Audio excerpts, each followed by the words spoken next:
Bueno, ¿qué te parece si vamos con Ever Chávez? Adelante, Ever Chávez, buenos días. Buenos días. Muy buenos días, Claudia, Juan Manuel, televidentes. Bueno, para darles a conocer ante la acusación por robo de auto en perjuicio de Israel Arzate Meléndez, señalado como uno de los presuntos autores materiales de la masacre de 14 estudiantes y 3 adultos en el fraccionamiento Villas de Salvarcar en el 2010, la Suprema Corte de Justicia de la Nación concedió un amparo en contra de este delito. El amparo en revisión pues la da la Suprema Corte de Justicia de la Nación para cualquier tipo de acción legal o penal que quieran hacer las autoridades de Chihuahua en contra de Arzate Meléndez. Es un amparo que promovieron sus abogados y bueno, pues lograron que la Suprema Corte de Justicia de la Nación pues diera pues un dictamen a favor a Israel Arzate Meléndez, Juan Manuel, Claudia. Entonces esta acusación de robo de auto pues ya no va a proceder. Una de las situaciones que se observó fue de que no había huellas del acusado en el vehículo, por eso es que la Suprema Corte de Justicia de la Nación pues le da el amparo correspondiente. Claudia, Juan Manuel, sigue la polémica, en este caso sigue dando de qué hablar Israel Arzate Meléndez, Juan Manuel, Claudia. Y todavía va a dar mucho de qué hablar, Ever, seguramente. Sí, todavía claro, va a tener tema para rato. Lo que pasa es que yo no sé, aquí la pregunta sería, o los abogados de Arzate son muy buenos, o el Ministerio Público fue muy malo. Yo creo, ¿Qué pasó ahí? yo creo Es que no ni entiendo. lo uno ni lo otro precisamente. Cuando tú no sigues los procedimientos y dejas un espacio abierto para que la defensa la gane, y la defensa es medianamente preparada y abusada, como se dice, Te va a ganar. te va a ganar. Y eso fue lo que hicieron. Y luego dijeron, vamos a ir por él, y ya estuvieron anunciando que iban a ir por él, pues ya se pararon. Ahora, Tú los cuando vas a ir amparos, por alguien no dices nada. pero déjame decirte, los amparos no son una garantía de que no vas a acabar en prisión por lo que sea que se te acusa si lo cometiste. Nada más te ganan tiempo. No, aquí ya la versión de la Suprema Corte de Justicia de la Nación ya es inapelable. Claro. Por lo demás, ¿no? Por lo demás sí. Pero si es verdad lo que dice la Fiscalía, que tiene tantas cosas en su Pues haber. yo me iría más bien lo que dicen los familiares. O sea, aquí los más afectados a final de cuentas son los familiares, que lo señalan. Esos son los que quedaron más afectados. ¿Te refieres Pero a los familiares de las víctimas? De las víctimas. Pero esto fue un error de procedimiento desde el inicio, no provocado por la Fiscalía, provocado por los soldados que los capturaron. Sí. Entonces, mientras eso no se corrija de entrada, porque resulta, habrá quien Claudia, aproveche eso para liberar. ¿Cuántas cosas no pasaron? Acuérdate que de repente el ejército se vio en las calles combatiendo el narcotráfico, pero resulta que el ejército no tenía carácter de Ministerio Público. Y ahí empezaba una serie de problemas jurídicos. Pues sí, nada más que ahí yo creo que la cuestión no es culpa del ejército en términos de salir a las calles y hacer ese papel, porque los mandaron a ello. Sí, claro. De torturar y todo eso sí, son responsables. Pero de lo demás, pues el jefe manda. Sí, sí, no, y incluso ellos no está, el ejército en sí, desde arriba hasta abajo, de los mandos superiores hasta abajo, no estaban muy conformes con estar combatiendo el narcotráfico. ¿Te acuerdas que sí hubo ciertas manifestaciones? Sí, pero finalmente acataron la orden, sí, que es lo que... Que ahora ya se ha suavizado un poco esta situación. Bueno, es que se fueron a Michoacán. Se fueron a Michoacán, en donde no está pasando nada, según Chong, y donde está pasando todo, según Videgaray. Pero en fin, Ever, ¿qué más tienes? Pues esa es la situación, la información que se genera en este sentido. Y bueno, otra de las situaciones es de que, como comentas Juan Manuel y también Claudia, es que en ese momento los militares pues no eran ministerios públicos, quisieron hacer esa función debido a que desconocen No es que todo tipo de quisieran proceso. hacerlo, como ¿Y dice qué fue lo que Claudia. ocurrió? Pues este resultado, ¿no? Los No es que hicieron, quisieran los hacerlo, llevaron a de- hacerla. de repente se encontraron ante un escenario al cual ellos no estaban preparados para ello. Y les dijeron, órale, a la bronca.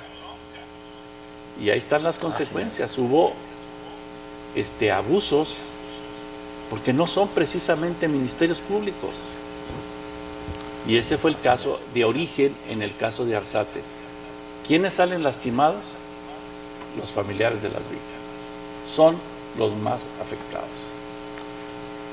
Y bueno, la situación es de que En pues México, este caso, en México, perdón, en México Sí. me llama la atención, no sé si a ti también, me llama la atención que en México, y para los medios de México, no existe la versión de los familiares. Es increíble eso, ¿verdad? No existe. Mira, precisamente, Ever, no Juan Manuel, existe. tenemos vía telefónica, porque para nosotros sí existen los claro, familiares de las víctimas, claro a la que señora sí. Cadena, que es madre de una de las víctimas, de uno de los jóvenes, porque eran unos jóvenes, Sí.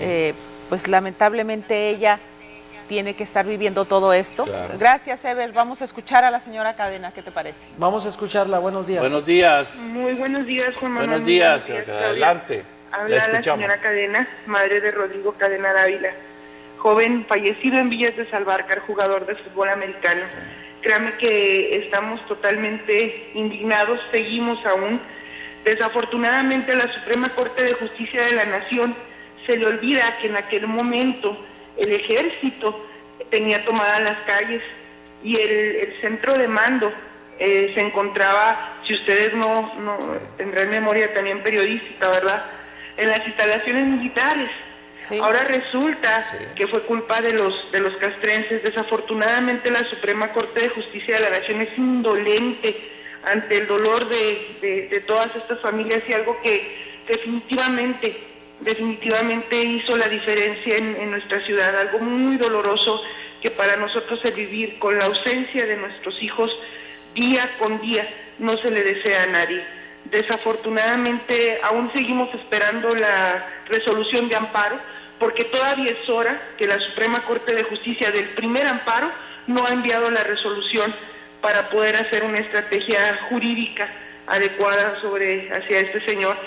Y también vuelvo a insistir, las ONG como la Red de Mujeres fueron una de las que apoyaron, que no entiendo cómo, si se supone que debe de dedicarse al estar al pendiente de las madres de ausentes, y hayan puesto un abogado al servicio de este señor, junto con la otra ONG de San Agustín Pro. Definitivamente estamos totalmente dolidos. Creo que ha sido bastante lo que hemos sufrido como para todavía seguir viendo esto. Lo vinieron los visitadores de las ONGs, sí, de los estatales, y desafortunadamente lo que viene siendo los desarrollos, ¿cómo se llaman? Los derechos humanos estatales están en la misma situación, o sea, defienden a los que no deben defender, y en vez de estar al pendiente de las víctimas. Pues, señora, nos deja impresionados, no porque no sepamos esto que usted nos dice, sino porque escuchamos su desesperación, su sufrimiento. Realmente no sé si estoy captando correctamente, pero yo siento que al escucharla que usted piensa que nunca van a obtener justicia. Desafortunadamente no, yo creo que ya ahorita estamos esperando solo la justicia divina. Eso sí nos queda muy claro para mí, en lo personal, para mi esposo, en lo personal, que estuvo al pendiente de todo el juicio y que fue bastante doloroso estar ahí precisamente para que nadie nos contara. Sí, el señor quedó plenamente identificado como un asesino, y ya lo dije a nivel nacional y lo vuelvo a insistir. O sea, el señor está plenamente identificado, de eso no nos queda la menor duda. Lo dejamos en manos de Dios, lo dejamos en manos de Dios. Ojalá y y que se pueda aún hacer algo jurídicamente. Esperemos que ahora sí la Suprema Corte de Justicia de la Nación tenga tiempo de poder enviar esa resolución de amparo que estamos esperando. Ojalá y lo puedan hacer, pero definitivamente el señor sabe perfectamente lo que hizo y pues no tengo más palabras para decirles la inconformidad y el dolor con el que se tiene que vivir día con día. Bendito Dios, porque nos ha dado la fuerza para seguir trabajando en beneficio de los jóvenes y por los jóvenes, que es lo que hemos venido haciendo durante 4 años, y eso es lo que me da fuerza y fortaleza, definitivamente, el seguir trabajando por ellos y a seguir adelante. Ojalá, esperemos, en memoria de mi hijo Rodrigo, obviamente seguiré moviendo las piernas, porque así me lo enseñó, él es un argot que se dice en el fútbol americano, y lo seguiré haciendo constantemente hasta que ya no tenga fuerzas para seguir apoyando a mis muchachos, tanto del fútbol americano y otras tantas actividades que hemos realizado en distintos puntos de la ciudad a través del deporte y de pláticas de prevención a la violencia. Señora Cadena, me llama mucho la atención el hecho de que en México, en la capital del país, los medios no han dado la suficiente, me da esa impresión, a lo mejor estoy equivocado, usted me va a decir, de que no les dan la suficiente voz a la versión de ustedes y todos se van con la versión de la Suprema Corte, de la organización Agustín Pro, etcétera, etcétera, pero la versión de ustedes no la escucho en el Distrito Federal. Pues mire, señor Juan Manuel, los únicos que nos han entrevistado, tanto a mi esposo, es el señor Ricardo Rocha. Inclusive tenían desafortunadamente en otra línea el día que lo entrevistaron hace aproximadamente 15 días al señor Israel Arzate y a una servidora, la periodista Carmen Aristegui. Les dimos nuestra versión, obviamente a lo mejor no es la suficiente cobertura como lo que han hecho, porque es donde les decimos, ¿cómo le hacen? ¿Cómo le hacen estas asociaciones para ir, para la señora, para ir y venir a la Ciudad de México?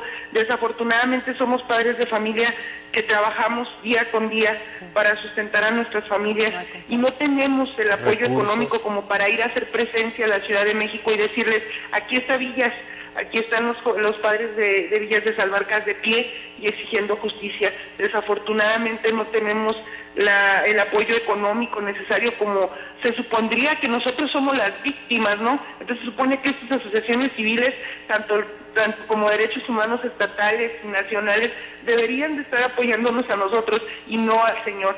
Ellos insisten en que el señor es inocente, pero la resolución de la Suprema Corte de Justicia de la Nación, al menos hasta donde logramos nosotros que nos la hicieran llegar y lo hicimos saber, es porque al señor lo detuvieron los castrenses y lo llevaron a una zona militar. En ninguna parte, al menos hasta el momento, se habla de la tortura del señor, que es lo que ellos pregonan a los 4 vientos.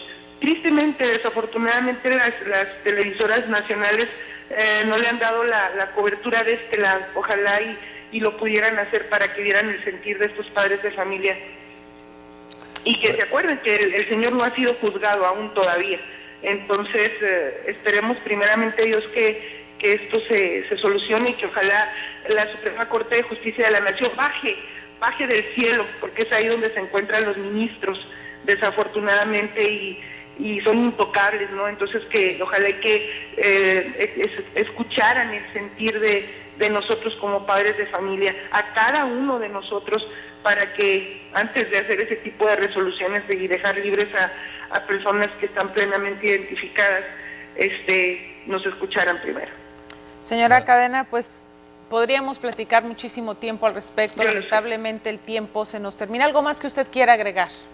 No, solamente pues decirles a todos los padres de familia que somos uno solo, que seguimos siendo uno solo, que estamos unidos y que sabemos que Dios siempre ha estado con nosotros y que es el que nos ha mantenido fuertes y nos ha mantenido de pie, y el que nos va a dar la justicia divina que esperemos que llegue, y que se abran las puertas que se tengan que abrir y se cierren las que se tengan que cerrar.